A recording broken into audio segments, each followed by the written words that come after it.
Hi, I'm going to do a little double duty video today for builders, especially the guys at Banjo Hangout, the builders there who helped me with some what-if questions that I had, and they wanted some results when I finished, and dulcimer players in general.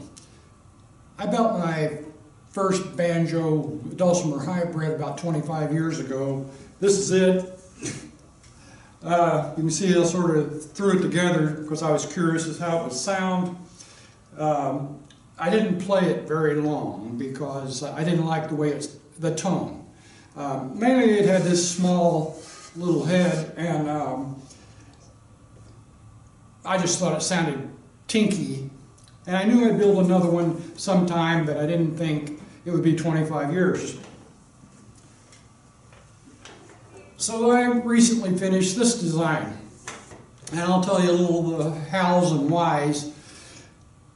The first thing I'll point out is something you're probably wondering, what the heck is that? It's this right here. I have two rails coming off the fretboard, cantilevered so they don't touch the banjo head, with a handrest right here. It's a point of reference for me because I flat pick the dulcimer, and it keeps me from muting the strings and lets me play up here by the top edge of the rim where the tone is the best. So I'll just start why I built this the way I built it. I wanted two resonators that acted independently of each other as far as the sound they generated. So of course I have the banjo pot, which has a very fast attack and a very fast decay, characteristic sound of the banjo. Then I have a dulcimer front, which is made of wood, and the fretboard is attached to it, which it acts like another bridge, transmitting vibrations into this upper bout. However, it has a much slower attack and a much longer decay.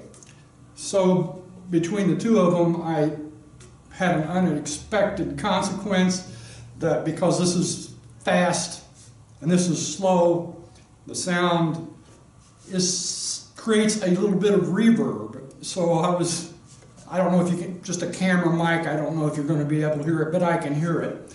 And you'll notice that the neck joint is quite a bit wider than a normal banjo.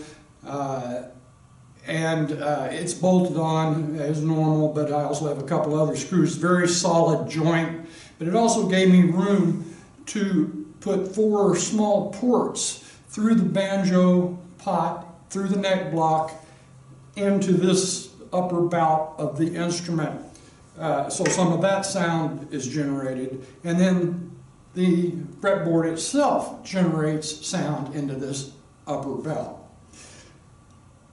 The guys at Banjo Hangout did help me with some ideas on bridge placement for the sound I wanted. It's a 27-inch scale. Most banjos use a percentage that will put the bridge almost an inch further back towards the tailpiece than what I've got. I wanted a little more tubby sound, and so I recalculated it slightly, and I'm a little more towards center with the bridge. The bridge itself I made out of solid ebony because even though I wanted a tubby sound, I didn't want to lose all the sustain that might cause. So the ebony bridge has got quite a bit more mass than the standard banjo maple with an ebony cap bridge, and it does, in my opinion, add some sustain. After I strung it up, I decided, because of the sound I was getting, I decided to put a partial resonator, which does help the roundness of the tone. I think it also lets the sound kind of circulate and make its way through the ports that I have up into this upper chamber. And you'll see my hand rest is upside down because the way I play, it was digging into my belly, so I put it upside down. I also had to make accommodations for tightening the tension rods for these first two tension rods. So I also decided I didn't want just to take a banjo and have a different head and a different fret arrangement, because I found that I played one and the way I play, it was sort of awkward for me to uncomfortable, I guess, on my lap. So I like the way it's set up for that.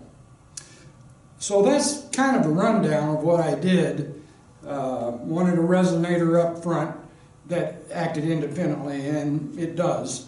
And I got the creative juices flowing, messing with it, and I wrote a little tune called Minor Hornpipe, which is in the key of E minor with the capo here. And I'm probably not as fast or smooth on it, but it's good enough to demonstrate how the instrument sounds. So, Minor Hornpipe, hope you enjoy it.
That's it.